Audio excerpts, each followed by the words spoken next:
الحمد لله رب العالمين والصلاة والسلام على أشرف الأنبياء والمرسلين نبينا محمد وعلى آله وأصحابه أجمعين. أعوذ بالله من الشيطان الرجيم. بسم الله الرحمن الرحيم. فأما الإنسان إذا ما ابتلاه ربه فأكرمه ونعمه فيقول ربي أكرمن وأما إذا ما ابتلاه فقدر عليه رزقه فيقول ربي أهانن كلا بل لا تكرمون اليتيم ولا تحاضون على طعام المسكين وَتَأْكُلُونَ التُّرَاثَ أَكْلًا لَمًّا وَتُحِبُّونَ الْمَالَ حُبًّا جَمًّا.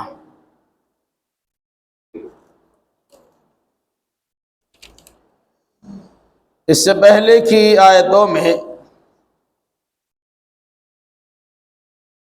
رات کے مختلف حصوں کی قسم کھا کر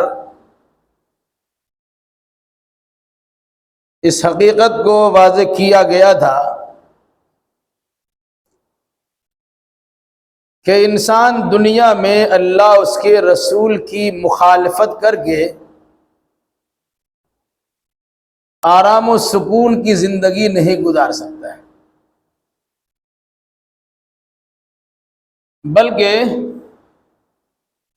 اللہ کے عذاب سے وہ انسان دوچار ہو سکتا ہے۔ اور اس سلسلے میں اللہ نے ہلکی بھلکی تاریخ یاد کرائی ہے کہ قوم عاد، قوم ثمود، قوم فرعون، ان لوگوں کے ساتھ اللہ نے کیسا برتاؤ کیا اسے سامنے رکھو۔ یہ لوگ اپنے اپنے زمانے میں مختلف قسم کے ترقیوں سے دوچار تھے۔ کسی کو جسمانی طاقت و قوت دی گئی تھی، کسی کو سنگ تراشی کا ہنر دیا گیا تھا، اور کسی کو باضابطہ حکومت و اقتدار عطا کیا گیا تھا۔ مگر ان لوگوں نے جب اپنے اپنے زمانے کے نبیوں کی مخالفت کی تو اللہ تبارک و تعالیٰ نے عبرتناک سزا سے انہیں دوچار کر دیا۔ یہ یاد دلایا ہے کہ ہمیشہ رات کی تاریکی برقرار نہیں رہتی، یعنی ظلم و ستم کا بازار گرم نہیں رہتا، وہ تاریکی چھٹتی ہے، روشنی آتی ہے، ظلم ختم ہوگا، عدل و انصاف کی باری آئے گی۔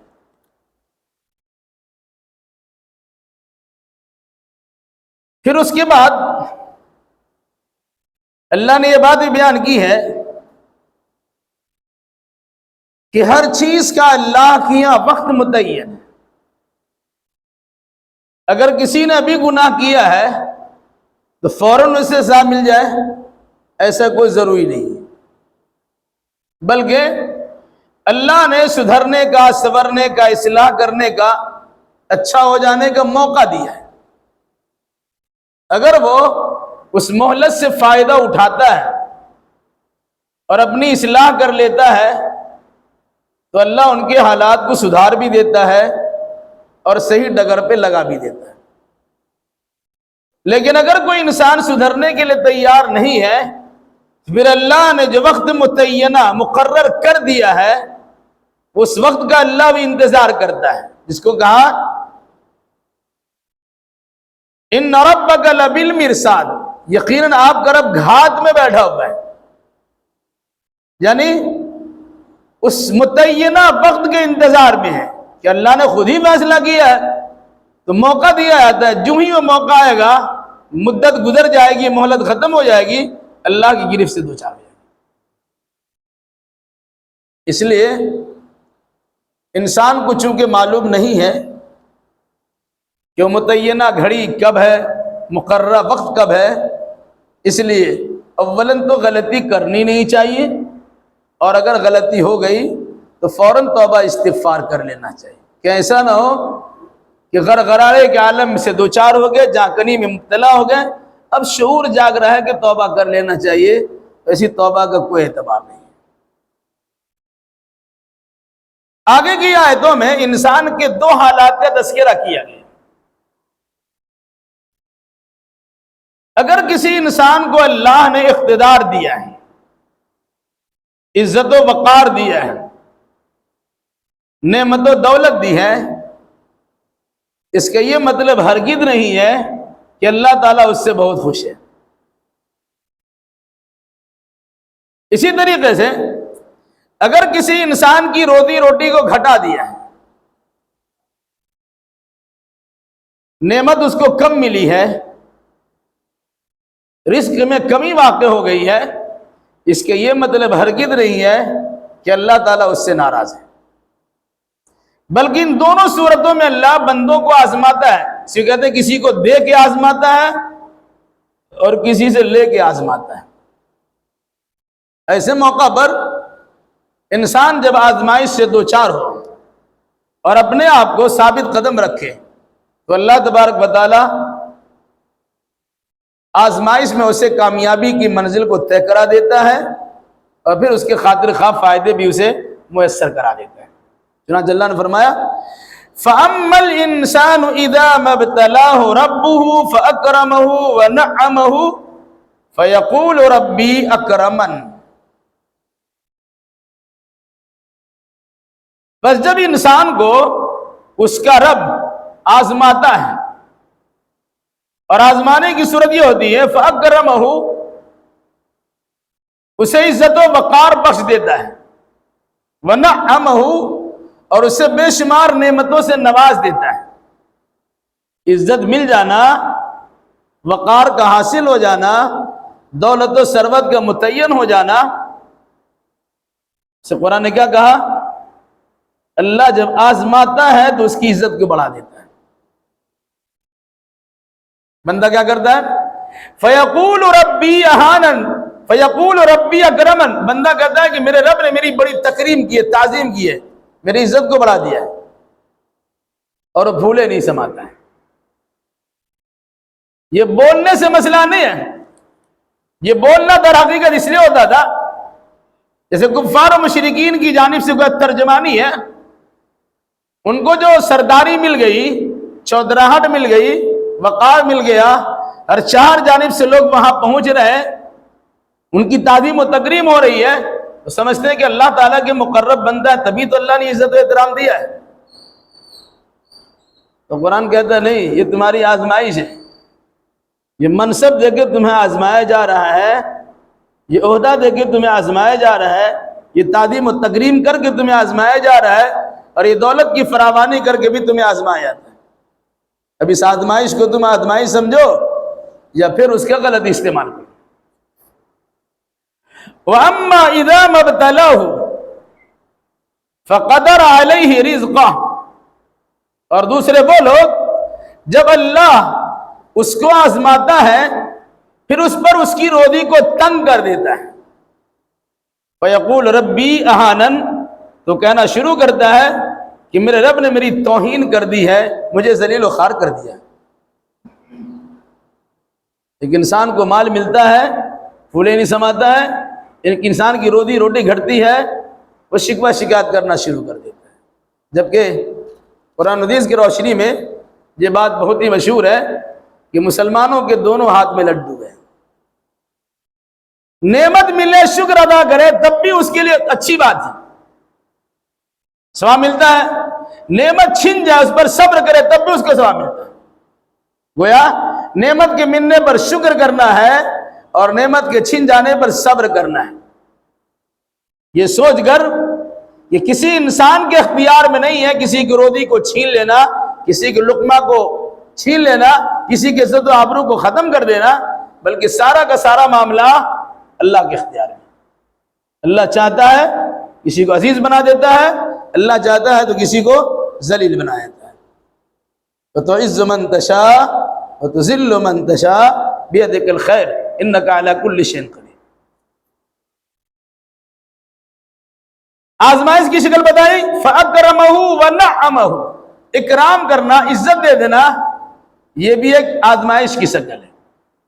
نعمت مل جانا، مختلف قسم کی نعمتیں ہیں، صحت و تندرستی کی بھی نعمت ہے، مال و دولت کی نعمت ہے، اور علاوہ ازیں اسباب و وسائل کی نعمت ہے، فارغ البالی خوشحالی کی نعمت ہے، یہ ساری چیزیں ہو سکتی ہیں۔ جس انداز کی بھی نعمت اللہ انسان کو دیتا ہے اس کی ایک شکل آزمانے کی ہوتی ہے۔ یا تو کسی عبادت کے نتیجے میں اللہ انعام کے طور پر دیتا ہے، یا پھر اللہ تبارک و تعالیٰ کسی کو آزمانے کے لیے دیتا ہے۔ اب دیکھیے گا، اللہ اللہ کرنے والا انسان اکثر و بیشتر کمزور و نادار ہوتا ہے، اور جو دنیا داری میں الجھا ہوا اس کے بعد وہی بے انتہا مال ہے، تو اللہ نے رسی ابھی ڈھیل دے دیا ہے، چلو کہاں تک جاتے ہو؟ قرآن کہتا ہے املی لہم ان کیدی متین سنستدرجہم من حیث لا یعلمون، ہم انہیں مہلت دیتے ہیں لیکن میرا مہلت دینا بڑا خطرناک، بڑا مضبوط ہے۔ ہم جب چاہتے ہیں سنستدرجہم من حیث لا یعلمون، ہم انہیں ایسی جگہ سے پکڑ کے کھینچ لیتے ہیں جہاں ان کا وہم و گمان بھی نہیں آتا ہے۔ اس لیے اگر نعمت مل جائے، عزت مل جائے، تو انسان تو کہتا ہے کہ اللہ نے میری تکریم کی ہے، میری تعظیم کی ہے، میری عزت بڑھایا ہے، یہ بول کے خاموش ہو جاتا ہے، جبکہ اس کی ذمہ داری ہے کہ اس کا شکر ادا کرے، اور جو نعمت ملی ہے اس نعمت کے شکریہ کی شکل یہ ہوگی کہ اس کا حق ادا کرے۔ دوسری چیز، جب انسان کو اللہ تبارک و تعالیٰ آزماتا ہے اور اس کی روزی کو تنگ کر دیتا ہے، جینا اس کا دوبھر ہو جاتا ہے، گھر میں پریشان، باہر میں پریشان، کاروبار پریشان، آنے جانے پریشان، مختلف قسم کی الجھنوں سے دو چار ہے، یہ بھی آزمائش کی شکل ہوتی ہے۔ پھر اس کی ایک شکل یہ بھی ہوتی ہے کہ کسی گناہ کے پاداش میں، گناہ کے نتیجے میں اللہ تعالیٰ کبھی کبھی بالکل مختصر سی سزا دے دیتا ہے، یا پھر اللہ تبارک و تعالیٰ اس کو اس طرح آزماتا ہے۔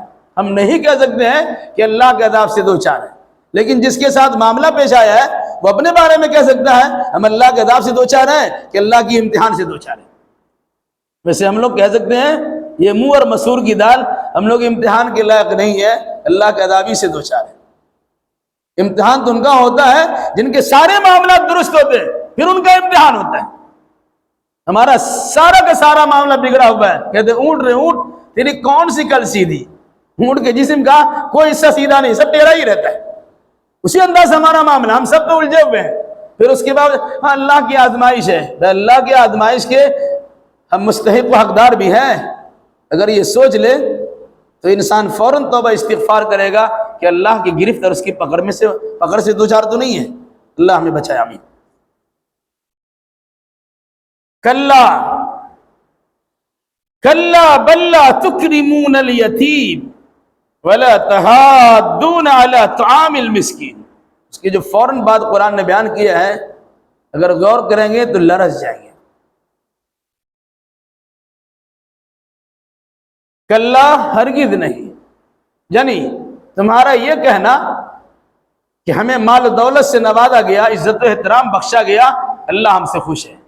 اے مسلمانوں تم غریب و نادار ہو، اس کا مطلب ہے اللہ تم سے ناراض ہے۔ کلا، یہ تمہارا ایسا سوچنا صحیح نہیں ہے، یہ خام خیالی ہے، اس خیال کے اندر مبتلا مت رہو۔ بل لا تکرمون الیتیم، بلکہ تمہارا حال یہ کہ تم یتیموں کی تعظیم نہیں کرتے ہو۔ قرآن نے جو الفاظ استعمال کیا ہے وہ غور کرنے کی چیز ہے۔ ایک تو حکم قرآن یہ دیتا ہے کہ یتیموں کو کھلائیے پلائیے، دوسرے کہا یتیموں کی تعظیم کی، جیسا نے کھلا پلا دیا تو اس کو بالکل اپنے پاؤں کے جوتی سے بدتر سمجھا اور اسے دستر نگر بنا دیا، دوڑتے رہو، آتے رہو، جاتے رہو میرے پاس، ہماری خدمت کرتے رہو، صبح شام سلامی بجاتے لاتے رہو۔ نہیں، اب اگر کھلاتے ہیں تو اللہ کا دیا ہوا مال کھلاتے ہیں، عزت و احترام سے کھلائیے، تعظیم و تکریم کے ساتھ انہیں بلائیے، دعوت دیجیے اور اچھا انداز بھی کھلائیے۔ ایسا نہیں ہے کہ کسی یتیم کو بلا ٹھیک ہے کچھ دے دیا، یتیم کے سر پہ ہم نے ہاتھ پھیر دیا بس کافی ہو گیا، 70 جگہ اس کے تذکرہ کر دیا، نہیں۔ کیا کہتا ہے قرآن؟ بل لا تکرمون الیتیم، بلکہ تم لوگ یتیم کی تعظیم نہیں کرتے ہو۔ مطلب کیا ہے؟ اہل مکہ، اگر تمہارے پاس مال و دولت ہے تو تمہاری ذمہ داری ہے جو سماج میں کمتر قسم کے لوگ ہیں، مفلس و نادار قسم کے لوگ ہیں، فقیر و مسکین اور محتاج قسم کے لوگ ہیں۔ اور بطور خاص اس سماج میں یتیموں کے حقوق کو غصب کیا جاتا ہے۔ ایسی گھڑی میں تمہاری ذمہ داری ہے یتیم کو کھلاؤ پلاؤ ہی نہیں بلکہ اسے عزت و احترام کے ساتھ ہی پیش آؤ۔ اہل عرب میں اس وقت جس وقت اللہ کے نبی صلی اللہ علیہ وسلم کو بھیجا گیا عجیب معاملہ بنا ہوا تھا۔ وہ آدمی مر جاتا تو ان کے رشتہ دار، ایک عام آوا کہوا بگڑا ہوا تھا کہ جو سردار قسم کے لوگ ہوتے تھے ان کے سارے مال کا وارث بن جاتے تھے۔ بچہ ہے کچھ دینا نہیں ہے، اور اگر بیٹی ہے اور اسے پسند آ جائے تو اس بیٹی کو بھی مال وراثت سمجھ کے اپنے بیوی بنا لیتے تھے۔ اتنا کیا قدرت سے مانچتا۔ لڑکی کو اس کے باپ کا حق کیا دیا تھا، اس لڑکی کو سمجھتے یہ میرا مال ہے، ہم اس کو بھی تقسیم کر لیں گے، بٹوارا کر لیں گے اور اس سے نکاح کریں گے، شادی بیاہ کریں گے۔ اور رہا یتیم بچوں کا معاملہ، تو بچوں کا معاملہ بھی ایسا ہوتا، وہ بچہ ہے کم عمر ہے سمنا سمجھ، اس کو دینے کی کیا ضرورت ہے، سو ہمارے پاس رانا کا نہیں، کلا ہرگز نہیں۔ بل لا تکرمون الیتیم، بلکہ تم لوگ تو یتیموں کی تکریم، تعظیم و تکریم، عزت و احترام نہیں کرتے ہو، حالانکہ تمہیں اس کی تعظیم و تکریم کرنا چاہیے، ان کی عزت و احترام کرنا چاہیے۔ اللہ کے نبی صلی اللہ علیہ وسلم کا فرمان کیا ہے، انا وکافر الیتیم ہاکذا یوم القیامہ۔ آپ نے 2 انگلیوں کا اشارہ کیا اور فرمایا میں اور یتیم کی نگہداشت کرنے والے لوگ کل قیامت کے دن ایسے رہیں گے۔ مراد جس طرح ان دونوں انگلیوں میں زیادہ دوری نہیں ہے، یتیم کی کفالت کرنے والے اور میرے درمیان کوئی زیادہ دوری نہیں ہوگی، میرے قریب قریب رہیں گے، اس طرح یتیم کی تعظیم و تکریم کرنے کا حکم دیا ہے۔ وَلَا تَحَاضُّونَ عَلَىٰ طَعَامِ الْمِسْكِينِ، اور حال یہ ہے کہ تم لوگ مسکین کے کھانا کھلانے پر دوسرے کو ابھارتے نہیں ہو۔ مطلب کیا ہوا، خود بھی کھلاؤ اور دوسرے سے بھی کہو یہ مسکین لوگ ہیں انہیں کھلاؤ پلاؤ۔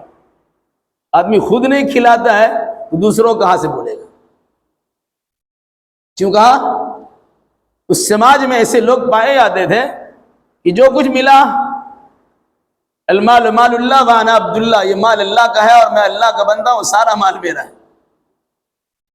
کیا کہا، وَلَا تَحَاضُّونَ عَلَىٰ طَعَامِ الْمِسْكِينِ، مسکین کے کھانا کھلانے پر ایک دوسرے کو ابھارتے نہیں ہو، جبکہ تمہارا معاملہ یہ تمہارے پاس مال اللہ نے دیا ہے، تمہارے مال میں حق للسائل والمحروم، مانگنے والے اور جس کے پاس نہیں ہے ان کے حقوق آپ کے مال میں جڑے ہوئے ہیں، آپ کھلائے پلاؤ ان کو۔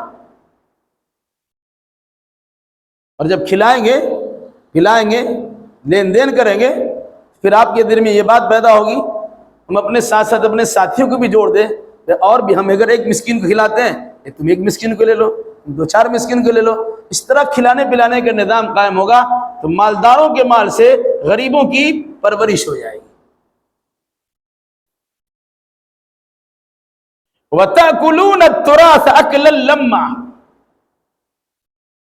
اور حال تمہارا کیا ہے، تم مال وراثت کو سید کر جمع کر کے کھا جاتے ہو، ہضم کر جاتے ہو۔ اگر اس مال سے یتیموں کی دیکھ ریکھ کرو گے یتیموں کا فائدہ ہو جائے گا، تمہارے مال کا حق ادا ہو جائے گا۔ اس مال سے غریبوں نادار کھلانے پلانے کام کرو گے، غریبوں کا فائدہ ہو جائے گا، تمہارے مال کا حق ادا ہو جائے گا۔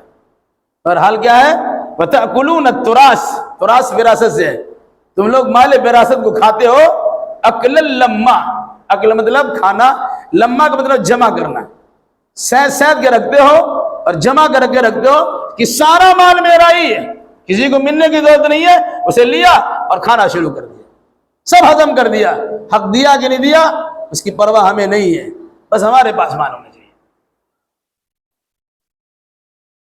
وَتُحِبُّونَ الْمَالَ حُبًّا جَمًّا، اور تم مال کی محبت میں بے انتہا سرگرم ہو، بڑی اپنے مال سے بہت زیادہ محبت کرتے، جیسے جمع غفیر بولا جاتا ہے، بہت بڑی جماعت، یعنی بے انتہا مال سے تم محبت کرتے ہو، اور جب انسان مال سے محبت کرتا ہے تو حقوق کو بھول جاتا ہے، کس کا حق ہے وہ فراموش کر جاتا ہے۔ بس مال ہمارے پاس آنا چاہیے، کسی طریقے سے مال ہمارے پاس آ جائے، جائز ہو کہ ناجائز ہو، حق ہو کہ ناحق ہو، اس کی پرواہ نہیں، مال ہمارے پاس آنا چاہیے۔ کیا فرمایا؟ وَتُحِبُّونَ الْمَالَ حُبًّا جَمًّا، اور تم مال کو جمع کرتے ہو حبًّا جمّا، شدید محبت کے ساتھ، بے انتہا محبت کے ساتھ۔ جب انسان مال کو پکڑتا ہے وہ سوچتا ہے کسی کے پاس نہ جائے، سب میرے پاس آ جائے، اب اس کے لیے حلال کرے کہ حرام کرے پرواہ نہیں ہے، مال ہمارے پاس آنا چاہیے۔ تو مال اگر آپ کو ملا ہے، آزمائش کے لیے ملا ہے، اس مال کو حلال و ناجائز، حلال و حرام کے امتیاز کے ساتھ جمع کیجیے۔ مال جمع کرنا اور بہت زیادہ مالدار ہو جانا یہ غلط نہیں ہے۔ آج عثمان غنی سے زیادہ کس کو مال ہے؟ مالدار وہ ہے۔ مال جمع کرنا غلط نہیں ہے، مال خوب جمع کیجیے تاکہ اللہ تبارک و تعالیٰ آپ کے مال سے دین کی خدمت لے لے۔ کہ حضرت عثمان رضی اللہ تعالیٰ عنہ کا کہ نام سے آج بھی مدینہ میں بینک چل رہا ہے، اس کا اکاؤنٹ چل رہا ہے۔ کیوں بھائی؟ انہوں نے جو لگا دیا ان کے نام سے بھی چل رہا ہے، بہت بڑی بات ہے۔ تو مال جمع کرنا منع نہیں ہے، مال جمع کیجئے، حلال طریقے سے مال جمع کیجئے اور اچھے مصرف میں اس کا لیجئے، استعمال کیجئے۔ ورنہ بہت سے لوگ حلال طریقے سے مال جمع کرتے ہیں اور حرام چیزوں میں خرچ کرتے ہیں، اور بہت سے لوگ حرام طریقے سے مال جمع کرتے ہیں اور حلال چیزوں میں خرچ کرتے ہیں، دونوں غلط ہیں۔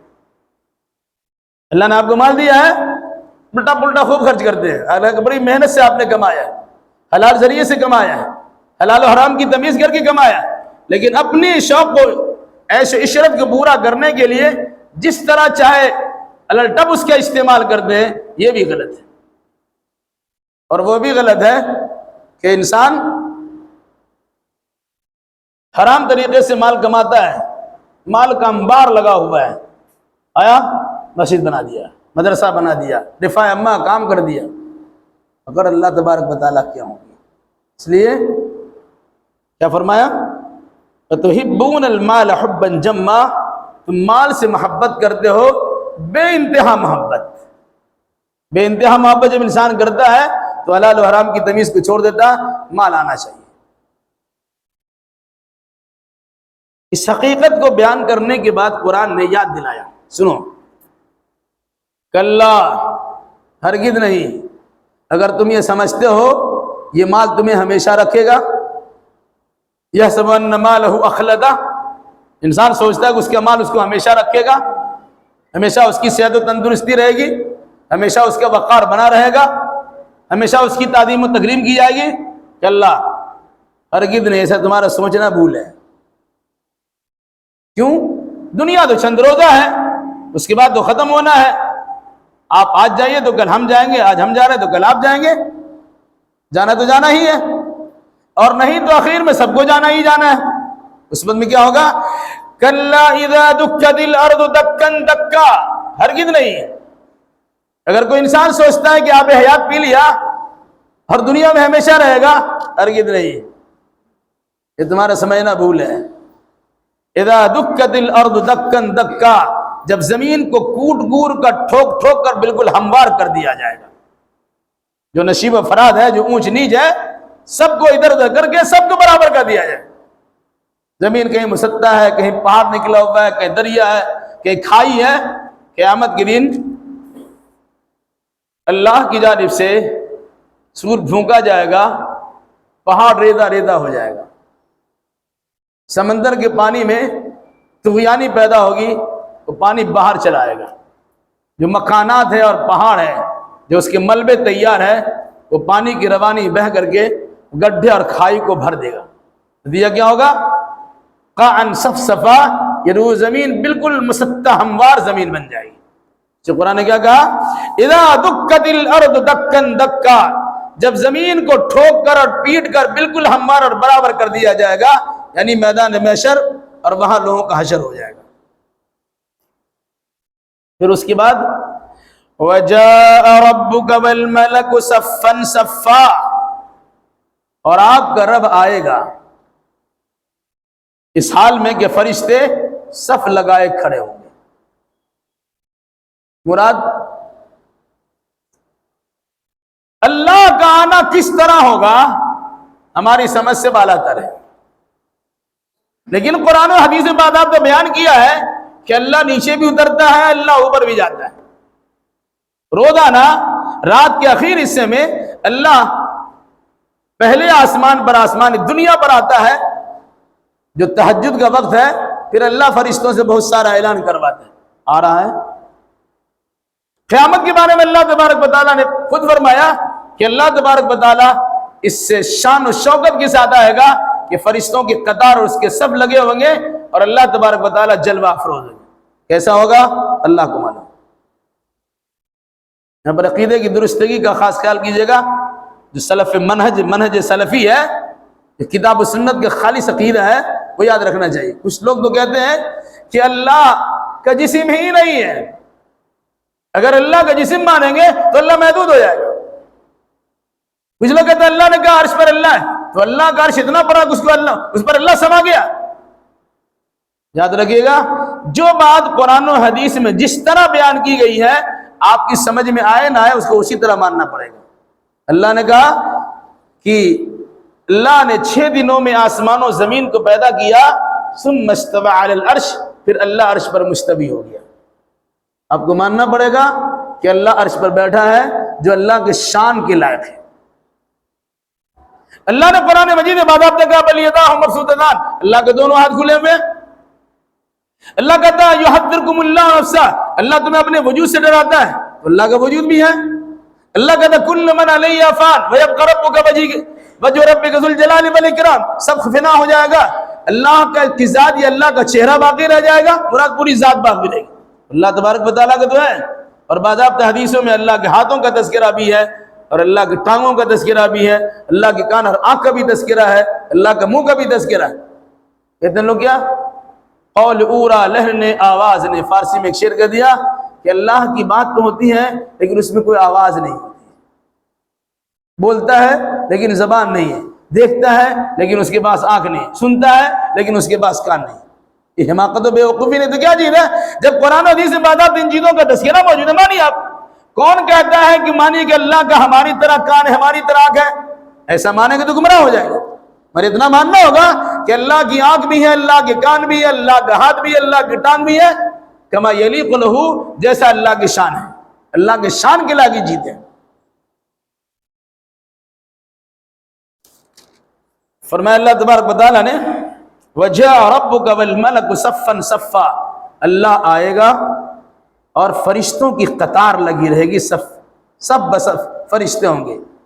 فسیر نے لکھا کہ 7 آسمان کے فرشتے کو 7 صف لگائیں گے۔ وہ کتنا بڑا صف ہوگا اللہ کو معلوم ہے، کیسی صفیں ہوں گی اللہ کو معلوم ہے۔ لیکن جس طرح کوئی پروگرام ہوتا ہے اور بڑے مہان ہستیوں کو دعوت دی جاتی ہے تو اس کے پروڈکشن کے لیے، حفاظت کے لیے بے شمار انتظامات ہوتے ہیں۔ یہ دنیاوی اعتبار سے ایک مثال ہے۔ اللہ تبارک و تعالیٰ جب جلوہ افروز ہوگا، عرش معلیٰ سے اس دھرتی پر آئے گا، نظام عدل کے قیام کے لیے باضابطہ میزان عدل کے سامنے کھڑا ہوگا اور حساب کتاب کی باری ہوگی۔ کیفیت کیا ہوگی کہ خود اللہ تبارک و تعالیٰ آئے گا اور فرشتوں کے جلوں میں آئے گا، جب فرشتے سب بستہ کھڑے ہوں گے اللہ کے سامنے، اور اس جاہ و جلال کے ساتھ اللہ تبارک و تعالیٰ کی موجودگی روئے زمین پر ہوگی۔ کیسی ہوگی وہ اللہ کو معلوم ہے۔ ابھی اللہ آسمان پر ہے، کس طرح ہے وہ اللہ کو معلوم ہے، ہمیں معلوم کرنا چاہیے۔ اب یہ عقیدہ رکھنا کہ اللہ ہر جگہ ہے، وہ بالکل غلط عقیدہ ہے، یہ کفریہ عقیدہ ہے۔ لیکن عام طور سے لوگ مانتے ہیں اللہ ہر جگہ ہے اور ہر بندہ میں اللہ گھسا ہوا ہے۔ عقیدہ وحدت الوجود ہے، یہ وحدت الشہود ہے، یہ حلول اور دخول کا عقیدہ جو ہے بالکل خطرناک ہے۔ وَجِيءَ يَوْمَئِذٍ بِجَهَنَّمَ يَوْمَئِذٍ يَتَذَكَّرُ الْإِنسَانُ وَأَنَّى لَهُ الذِّكْرَى، اور اس دن جہنم کو بھی لایا جائے گا۔ اس کا مطلب ہے جہنم بھی تیار ہے، اس کو لایا جائے گا۔ حدیثوں میں بات آتا ہے، اس کی بدعت ہے کہ جہنم کو اس طرح لایا جائے گا کہ جہنم کے ناک میں 70 لگام ہوں گے۔ نکیل ہوتا ہے نا، 70 نکیل میں یا رسید دیا جائے گا، اور اس کو، اور ہر لگام پہ 70,000 فرشتے موجود ہوں گے۔ آدمی قربانی کے موقع پر گائے لاتا ہے، سب طرف سے اس کے باندھ کے لاتا ہے، چھوٹا موٹا دیکھ لیجیے آپ، اگر کسی ہرافا قسم کے جانور ہوتا ہے، بدماشی کرنے والا ہوتا ہے، اس کے بڑا زیادہ انتظام کرتا ہے۔ کہا جہنم کو لایا جائے گا، وجیء یومئذ بجہنم، جہنم کو لایا جائے گا۔ کیسے لایا جائے گا؟ اسے لوہے میں، لوہے کے لگام لگا کر اسے کھسیٹ کے لایا جائے گا، اور ہر لگام پر 70,000 فرشتے ہوں گے۔ کتنا مضبوط ہے یا کتنا وزنی ہے، اسے لانے میں اس طرح کی بات ہوگی۔ ادھر حقیقت جہنم کی عظمت کو بیان کیا گیا ہے، اور اس کے ساتھ ساتھ اللہ تبارک و تعالیٰ کی قدرت کا تذکرہ ہے، پھر اللہ نے فرشتوں کو جو مامور کیا ہے اس کی اہمیت دلایا۔ وہ جہنم بھی میدان محشر میں حاضر ہے، اور جنت بھی حاضر ہے۔ ایک طرف جنت رکھی ہوئی ہے، دوسری طرف جہنم رکھی ہوئی ہے، پھر میزان عدل قائم ہے، اللہ تبارک و تعالیٰ فیصلہ کرے گا۔ یومئذ یتذکر الانسان وانیٰ لہ الذکریٰ، اس دن انسان نصیحت حاصل کرنا شروع کر دے گا۔ دوسرا ترجمہ ہے، اس دن انسان اپنی سرگزشت کو یاد کرنا شروع کرے گا۔ دیکھ لگے جہنم موجود ہے، اب جہنم میں جانا ہے، کون کون سا ہم نے گناہ کیا ہے، وہ پوری زندگی کا نقشہ اس کے سامنے آ جائے گا، یاد کرے گا، ارے وہ بھی کر لیا تھا، وہ بھی کیا تھا، اب کیا ہوگا؟ ایک تو یہ ہے۔ دوسری بات، جب دیکھا کہ بالکل جہنم سامنے ہے، اب توبہ اللہ کرنے سے کیا ہوگا؟ اللہ کی بارگاہ میں رونا دھونا کرے کہ اللہ بخش دے، اب معاف کر دے، ایک مرتبہ موقع دے دے، چانس دے، دنیا میں چلے آتے ہیں۔ ابصرنا سمعنا ابصرنا وسمعنا فرجعنا نعمل صالحا، ہم نے دیکھ لیا، ہم نے سن لیا، الہی ایک بار دنیا میں بھیج دے، یقین دلاتے اچھا عمل کر کے آئیں گے۔ وہاں نصیحت حاصل کرنے سے فائدہ ہوگا۔ قرآن کہتا ہے یومئذ یتذکر الانسان، جب انسان جہنم کو دیکھ لے گا کہ وہ چیخ و پکار کر رہی ہے، بپھری ہوئی ہے، غصے سے لال پیلے ہو رہی ہے، اس سے آواز بھی نکل رہی ہے، تو انسان سوچے گا تم جائیں گے وہاں، اب یاد کرے گا، سوچے گا کہ الہ العالمین ہمیں موقع دیا جائے، مہلت دی جائے، ہم اس سے بچ جائیں۔ قرآن اس کے بعد کیا کہتا ہے؟ وَأَنَّا لَهُ الذِّكْرَىٰ، اب نصیحت قبول کرنے سے کیا فائدہ؟ ایگزام ہال میں آپ بیٹھے ہوئے ہیں، 2 گھنٹہ 2.5 گھنٹہ 3 گھنٹہ آپ کو ملا ہوا ہے، آپ نے کھیل تماشا میں گزار دیا، جب رزلٹ بٹنے کا سمے آیا اور رزلٹ مل رہا ہے، نتیجہ مل رہا ہے، اس وقت اب افسوس کرتے ہیں کاش کہ ہم کو پھر سے موقع مل رہا تھا، کاپی مل جاتی، لکھنے کا موقع ملتا، فائدہ ہوگا؟ جہنم دیکھنے کے بعد، میدان محشر میں دیکھنے پہنچنے کے بعد، کیونکہ وہاں اب صرف بدلہ ہے، وہاں عمل نہیں ہے۔ دنیا میں عمل بھی ہے اور بدلہ بھی ہے، مختصری سے بدلہ ہے، اصلی بدلہ تو وہاں ملے گا، لیکن وہاں عمل نام کی کوئی چیز نہیں ہے، وہاں صرف بدلہ ہی بدلہ ہے، اچھا بدلہ ملے، برا بدلہ ملے۔ یومئذ یتذکر الانسان، اس دن انسان نصیحت حاصل کرے گا، یعنی اپنے آپ کو سدھارنا چاہے گا، یا اس دن انسان گزشتہ سارے واقعات کو یاد کرے گا، تو اس کو یاد کرنے سے فائدہ نہیں ہوگا، اور نصیحت قبول کرنے سے بھی کوئی فائدہ نہیں ملے گا۔ یقول یا لیتنی قدمت لحیاتی، ایسے حالات کو دیکھنے کے بعد انسان کہے گا ہائے افسوس، یا کاش میں اس دنیاوی زندگی کے مقابلے میں اس اخروی زندگی کے کچھ اعمال بھیج دیے ہوتے آگے۔ یا لیتنی، ہائے افسوس، قدمت لحیاتی، کہ میں اس زندگی کے لیے کچھ اچھے اعمال بھیج دیا ہوتا۔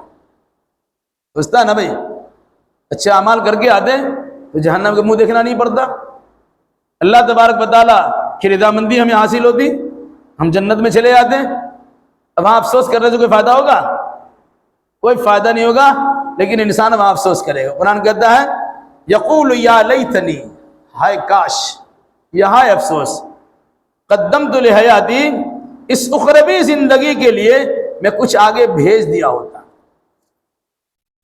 فَيَوْمَئِذٍ لَا يُعَذِّبُ عَذَابَهُ أَحَدٌ، تو اس دن کوئی آدمی اس جیسا عذاب نہیں دے گا۔ انسان دنیا میں جرم کرتا ہے، اس کا جرم ثابت ہوتا، جیل میں ڈال دیا، 2-4-10 سال کے لیے ڈال دیا، عمر قید کر دیا، یا پھر قتل کر دیا، موت کی سزا دے دی۔ قرآن کہتا ہے کل قیامت دن جو اللہ عذاب دے گا، ایسا عذاب کا تصور تو دنیا میں کر ہی نہیں سکتے. لا يعذب عذاب احد، اس کے جیسا کوئی عذاب دے ہی نہیں سکتا ہے. یہ عذاب دیا مار دیا ختم ہو گیا. جہنم میں انسان تو مرے گا نہیں، نہ زندہ رہے گا نہ مرے گا. ابھی اس کی چمڑی ادھر گئی، آگ نے اسے جھلسا کے الگ کر دیا، پھر دوسری چمڑی چل رہی ہے. کلما نضجت جلودہم بدلناہم جلودا غیرہا لیذوقوا العذاب. جب جب اس کی چمڑی جھلس جائے گی، ہم دوسری نئی نئی چمڑی چڑھاتے رہیں گے تاکہ اس کے عذاب میں اضافہ ہوتا رہے. یا ایک مرتبہ جہنم میں آگ میں ڈالا، آدمی جل مر کے چرمور ہو گیا، ختم ہو گیا، قتل کر دیا، مر کے ختم ہو گیا. لیکن وہاں تو مرنا بھی نہیں ہے، جینا بھی نہیں ہے. لا يموت فيها ولا يحيى، پڑھتے ہیں ہر جمعہ کو، سنتے ہیں انسان نہ مرے گا نہ زندہ رہے گا. اسی کو فرمایا تو اس دن اس اللہ کے جیسا عذاب کوئی کسی کو نہیں دے سکے گا، یا اس دن جیسا اللہ عذاب دے گا دنیا میں ایسا عذاب کوئی کسی کو نہیں دیا ہے اور نہ دے سکتا. ولا يوثق وثاقه احد، اور کوئی نہیں باندھے گا اس جیسا باندھنا. اللہ جیسے کسی سرکش انسان کو باندھے گا اور جہنم میں گھسیٹ کے اس کو لے جائے گا، کبھی منہ کے بل اسے گھسیٹا جائے گا، کبھی پیشانی کا بال پکڑ گھسیٹا جائے گا.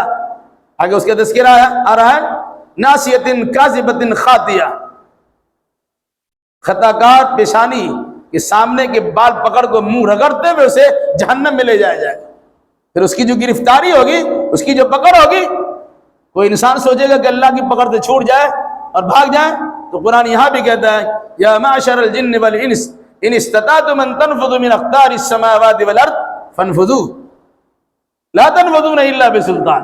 اے انسان و جنات، اگر آسمان و زمین کے کسی کنارے سے نکل بھاگنا جاؤ بھاگ جاؤ. چلے وہ دبئی بچ جاؤ گے، جرم یہاں کیا سیدھا نکل گیا، بچ تو گیا وہاں. کہ اللہ تبارک و تعالیٰ کی زمین سے اور اس کے آسمان کسی کنارے سے بھاگ سکتے ہیں؟ کہاں بھاگو گے؟ کیا نہیں بھاگ سکتے ہو؟ تمہارے پاس وہ طاقت و شکتی نہیں ہے کہ تم آسمان و زمین کسی کنارے سے بھاگ سکتے ہو.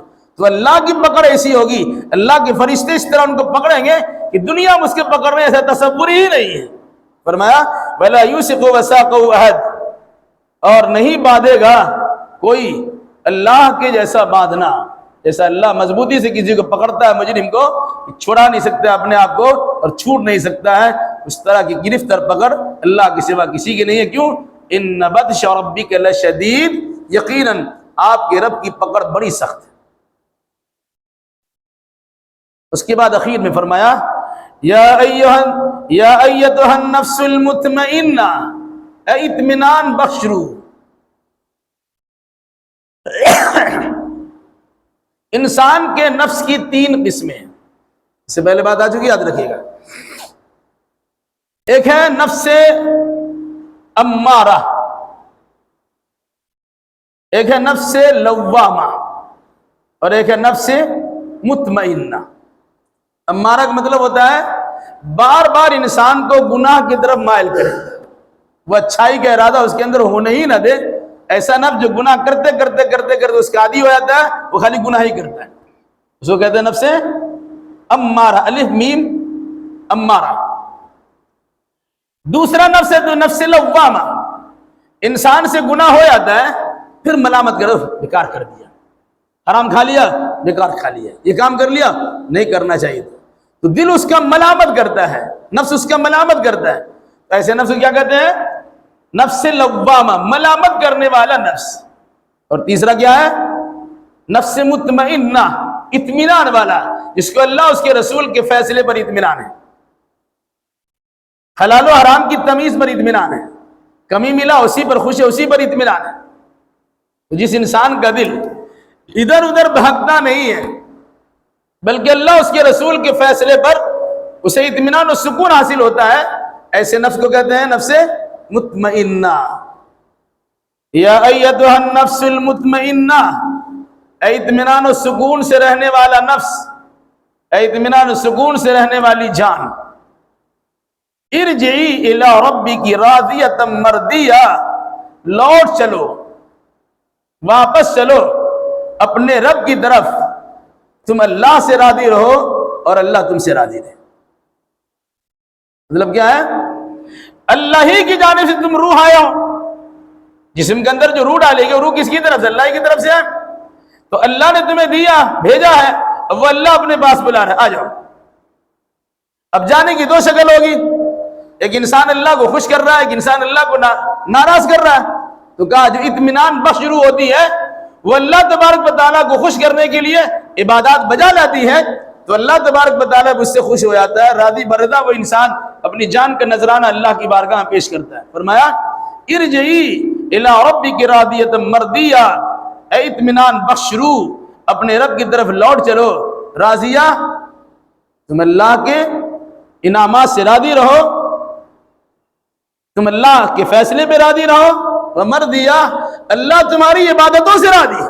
یعنی تم اللہ خوش کر لیا، اللہ کو تم نے خوش کیا ہے تو اللہ بھی تم کو خوش کرے گا. تم سے اللہ راضی ہو گیا، اللہ جنت کے انعام سے تمہیں دوچار کرے گا، مالا مال کر دے گا. تو تم اللہ سے راضی رہو، اللہ تم سے راضی رہو. اللہ کی رضا مندی سب سے بڑی دولت ہوگی. انسان جنت میں چلا جائے گا، اللہ پوچھے گا اور کچھ چاہیے؟ بندہ کہ اللہ سب کچھ تو مل گیا، ایک چیز اور باقی ہے، میں تم سے راضی ہو گیا. یہ سب سے بڑی نعمت ہے. ایک انسان کسی کھلاتا پلاتا ہے، یہ اسے دے دیا. ایک انسان بڑی چاہت سے کھلاتا ہے، بڑے احترام کے ساتھ کھلاتا ہے، اس کی تعظیم و تکریم کے ساتھ کھلاتا ہے، اس کا مقام دوسرا ہوتا ہے. تو جنتی انسان کو اللہ جنت میں داخل کرے گا، اپنا دیدار بھی کرائے گا، اور پھر آخر میں کہے گا میں تم سے راضی ہوں. یہ اللہ کی جانب سے رضا، راضی ہونے کا پروانہ مل جانا، یہ سب سے بڑی نعمت ہے.